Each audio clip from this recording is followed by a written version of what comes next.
भारतामध्ये आणि विशेषतः महाराष्ट्रामध्ये साखरेचं उत्पादन शेतकरी मोठ्या प्रमाणात घेतात. जगामध्ये याची कीर्ती आहे. अशा या साखर उत्पादनाला सक्षम करून शेतकऱ्यांना चांगला दर देता यावा यासाठी काळाच्या ओघामध्ये अनेक प्रयत्न झाले. त्यातलेच बाय प्रॉडक्ट निर्मिती हा एक महत्त्वाचा भाग आहे. त्या बाय प्रॉडक्टमध्ये इथेनॉल निर्मिती करणं आणि साखर कारखान्यांना बळ देणं, पर्यायानं ऊसाला चांगला दर देता येणं हा एक महत्त्वाचा विचार करून इथेनॉल निर्मिती सुरू केली आहे. या इथेनॉल निर्मितीला गुरुवारी केंद्र शासनानं एकदम खोडा घातला आणि उद्यापासून हे इथेनॉल निर्मिती बंद करण्यात येईल अशा पद्धतीचा निर्णय घेतला. या निर्णयामुळं काय घडणार आहे आणि काय याचे पडसाद उमटतील, या एकूण उद्योगावरती काय परिणाम होतील हे आपण आज तपासणार आहोत. मी प्राध्यापक BG मांगले आपल्या सर्वांचं माझ्या जागर टाइम्समध्ये स्वागत करीत आहे.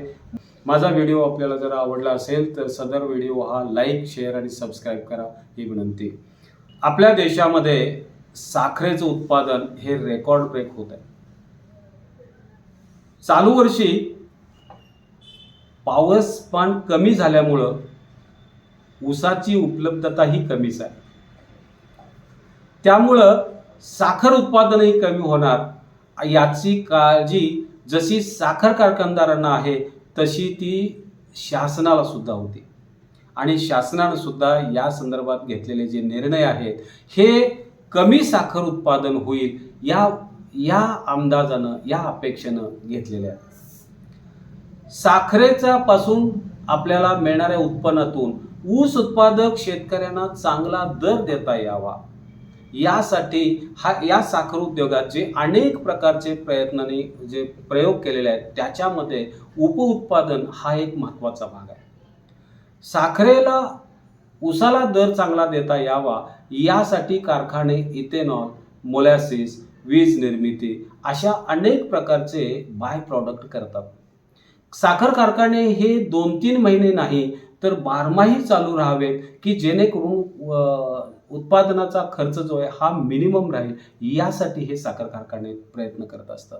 ऊसाचे गणित हे व्यवस्थित बसवण्यासाठी, ऊस दराचे गणित व्यवस्थित बसावं आणि शेतकऱ्याला चांगले 4 पैसे देता यावेत यासाठी हा साखर उद्योग ह्या सगळ्या म्हणजे वर्षभर व्यवस्थित चालावा आणि याचं कॉस्ट ऑफ प्रोडक्शन जे आहे हे मिनिमम राहावं की जेणेकरून ऊस उत्पादक शेतकऱ्यांना 4 चांगले पैसे देता आहेत.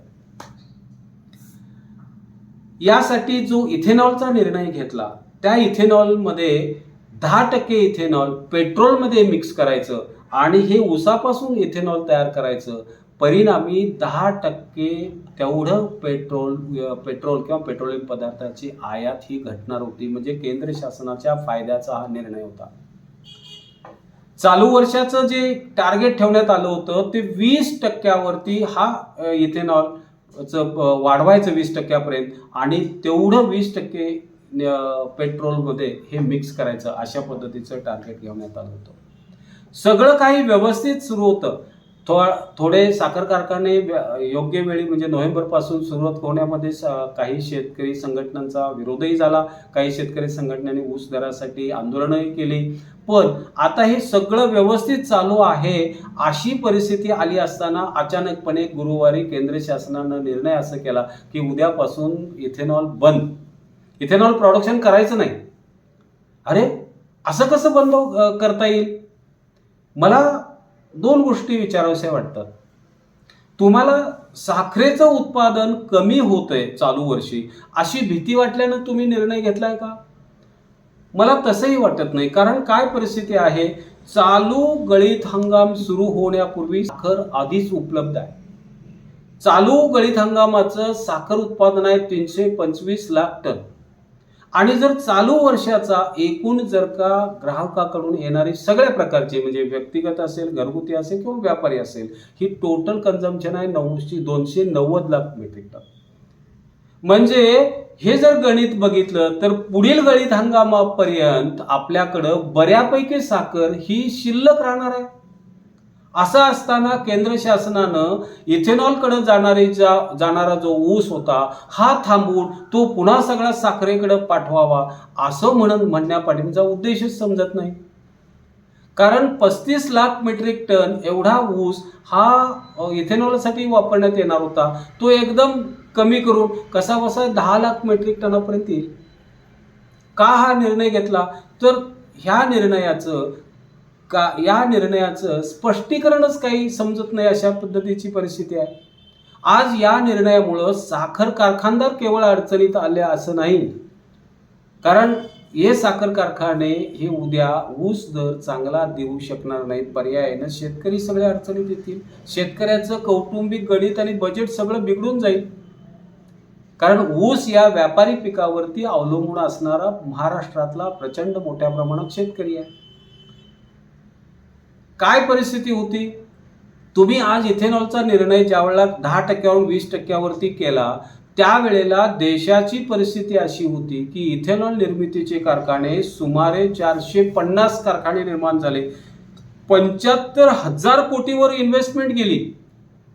तुम्ही ज्यावेळेला 20% इथेनॉल पेट्रोलमध्ये मिक्स करायचा ठरवला, त्यावेळेला तेवढ्या प्रमाणात कारखान्यांची उभारणी झाली आणि हे कारखाने हे कर्जाऊ पैसे घेऊन हे साधारण 75,000 कोटीहून जास्त इन्व्हेस्टमेंट या क्षेत्रात झाली. आणि हे सर्व माहिती असताना आता हा निर्णय का घेतला हे अनाकलनीय वाटतंय. कारण या निर्णयामुळे होणार काय बघा, की ज्या साखर कारखान्यांनी किंवा ज्या इथेनॉल निर्मिती करणाऱ्या कारखान्यांनी कर्जाऊ भांडवल घेऊन कारखाने उभे केले, त्यांना किती मोठा फटका बसणार. एक तर त्यांनी चालू वर्षाचे हप्ते कसे भरायचे, त्याच्यावरचं व्याजाचं काय, याचा विचार केंद्र शासनाने केलाय. त्यांच्या आदेशामध्ये या संदर्भात कोणत्याही प्रकारची काही हे दिसून येत नाही, स्पष्टीकरण नाही आहे. 10%वरून 20%वरती ज्यावेळेला इथेनॉल निर्मितीचं टार्गेट ठेवण्यात आलं, त्यावेळेला हे वाढीव टार्गेट तेवढ्या प्रमाणात पेट्रोल आयातीचं किंवा पेट्रोलियम प्रॉडक्ट्स आयातीचं टार्गेट घटलं असतं ना. पण त्यामुळं आता लाखो लिटर्सचं पेट्रोल पुन्हा आयात लागणार आणि तेवढं आपलं परदेश चलन आपलं वाया जाणार. म्हणजे हा जो निर्णय घेतला होता, हा निर्णय नेमका कोणत्या कारणासाठी केंद्र शासनानं घेतला, तो त्याच्यामध्ये शेतकऱ्यांचा फायदा होता, कारखानदारांचा फायदा की केंद्र शासनाचा फायदा? बरं, हे सोडलं, जो कंझ्युमर आहे किंवा साखरेचा जो उपभोक्ता आहे, जो खरेदी करून जो खातो किंवा जो वापरतो, त्यांचा तरी फायदा आहे का? नेमकं काय, कशासाठी निर्णय? आम्हाला तर याच्या म्हणजे हा निर्णय